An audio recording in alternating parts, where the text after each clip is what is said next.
Assalamualaikum warahmatullahi wabarakatuh. Selamat pagi Bapak dan Ibu guru hebat. Bagaimana kabarnya hari ini? Semoga Bapak dan Ibu guru dalam keadaan sehat walafiat.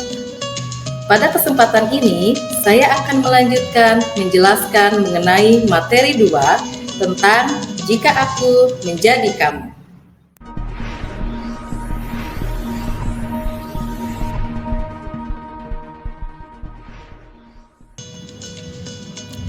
Bapak dan Ibu guru hebat, pada materi kedua ini kita akan menggali olah rasa, memperkuat kepekaan atau sensitivitas emosi, kesejahteraan emosi, atau emotional well-being.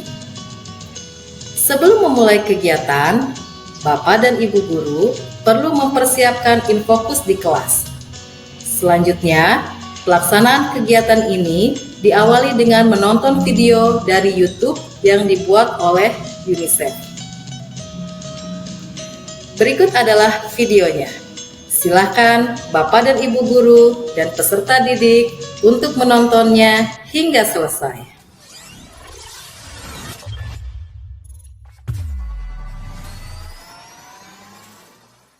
Sekolah seharusnya menjadi tempat yang menyenangkan. Namun, mungkin gak jarang dari kita yang melihat atau mengalami berbagai kejadian yang kurang menyenangkan di sekolah.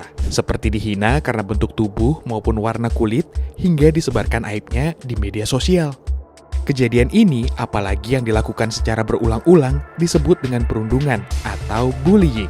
Kekerasan, khususnya perundungan, banyak terjadi di Indonesia. Sebuah penelitian di Indonesia menunjukkan bahwa 2 dari 3 anak perempuan dan laki-laki usia 13-17 tahun pernah mengalami sedikitnya satu jenis kekerasan dalam hidup mereka. 3 dari 4 anak yang pernah mengalami kekerasan tersebut melaporkan bahwa pelakunya ternyata adalah teman mereka sendiri. Penelitian yang lain menunjukkan 41% pelajar usia 15 tahun di Indonesia pernah mengalami perundungan setidaknya beberapa kali dalam 1 bulan. Banyak yang bilang perundungan nggak perlu ditangani serius. Masalahnya, kalau nggak ditangani, banyak dampak negatif yang diterima korban, mulai dari dampak jangka pendek seperti perasaan tidak nyaman, luka secara fisik, hingga depresi. Dalam jangka panjang, perundungan dapat memberi dampak negatif pada kesehatan mental, prestasi pendidikan, kemampuan sosial, dan bisa membuat trauma berkepanjangan sehingga menurunkan fungsi dan kualitas kehidupan sosial mereka di masyarakat. Untuk menghapus segala tindak kekerasan, khususnya perundungan di kalangan anak dan remaja, diperlukan sebuah strategi yang terbukti efektif. Sejak tahun 2017, UNICEF Indonesia mendukung pemerintah dan bekerja sama dengan kaum muda, serta beberapa pakar dalam mengembangkan sebuah program uji coba untuk mencegah perundungan di sekolah, yaitu Roots. Program Roots memusatkan peran pelajar sebagai agen perubahan di lingkungan sekolah untuk mengatasi perundungan dari akarnya, dengan menyebarkan pesan dan perilaku baik di lingkungan pertemanan mereka. Pesan ini kemudian akan disebar di lingkungan sekolah sehingga menyadarkan semua orang untuk peduli satu sama lain dan mempromosikan nilai-nilai kebaikan. Lambat laun, kesadaran ini diharapkan dapat mengubah perilaku sehingga pelajar akan menjauhi perundungan dan tidak lagi menganggapnya sebagai hal yang keren. Memakai pendekatan jejaring sosial, siswa yang terpilih menjadi agen perubahan dalam program ini adalah mereka yang dipilih langsung oleh teman-temannya di sekolah. Mereka adalah siswa yang memiliki kedekatan dengan banyak orang di sekolah, sehingga diharapkan bisa memberikan pengaruh yang lebih besar. Agen perubahan yang terpilih akan mengikuti beberapa pertemuan yang dipandu oleh guru fasilitator, baik dilakukan secara luring maupun daring.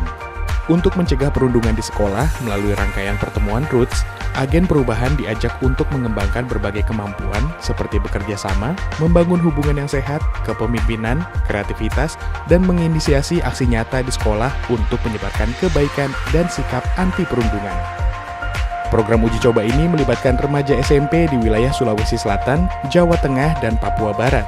Setelah dijalankan di sekolah, hasil penelitian menunjukkan bahwa program ini berhasil mengurangi perundungan hingga 30%. Kabar baiknya, Kementerian Pendidikan, Kebudayaan, Riset, dan Teknologi atau Kemendikbudristek bekerja sama dengan UNICEF Indonesia dan Mitra akan mengimplementasikan Roots Indonesia secara nasional pada tahun 2021. Program ini akan dijalankan secara daring dan luring. Untuk tahun ini, Roots akan melibatkan SMP dan SMA yang tergabung dalam inisiatif Sekolah Penggerak serta SMK Pusat Keunggulan. Lalu, bagaimana program Roots Indonesia nantinya akan dilakukan? Di tahap pertama, pelatihan secara nasional akan diadakan untuk membentuk kader fasilitator nasional yang akan membimbing guru-guru di sekolah terpilih untuk memahami program ini. Di tahap kedua, akan diadakan sosialisasi program di sekolah-sekolah terpilih serta pelatihan untuk guru-guru agar bisa melaksanakan program terhadap siswa di sekolah mereka. Ketiga, 30 siswa agen perubahan di setiap sekolah akan dipilih oleh rekan-rekan sebayanya melalui U-Report yang akan menghimpun suara secara daring melalui WhatsApp.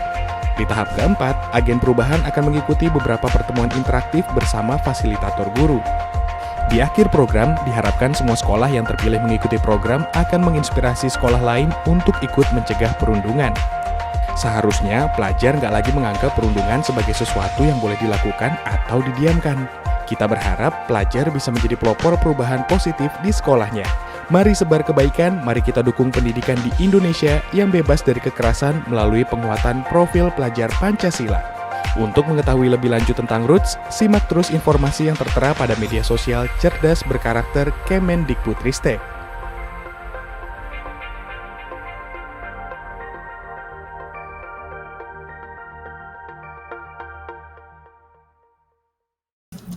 Setelah selesai menonton, Bapak dan Ibu guru membentuk kelompok yang terdiri dari 2 orang. Peserta didik akan mengerjakan lembar kerja TPS, Think, Fair, Pair, and Share, yang artinya berpikir, berpasangan, dan berbagi. Pada tahapan Think, peserta didik diminta untuk berpikir dan menjawab pertanyaan terbuka yang diberikan oleh guru. Contoh pertanyaan pemantiknya adalah: 1. Informasi apa yang kamu dapatkan dari video tersebut?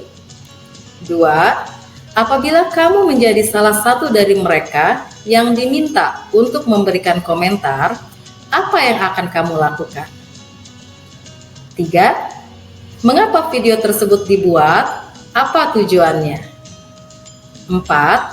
Pesan apa yang kamu dapatkan dari video ini untukmu? Peserta didik kemudian berpikir dan menjawab pertanyaan-pertanyaan tersebut. Selanjutnya, peserta didik berpasangan mendiskusikan apa yang telah difikirkannya. Lalu, peserta didik membuat kesimpulan dari hasil diskusi mereka dengan bermain peran secara singkat tentang pencegahan ujaran kebencian.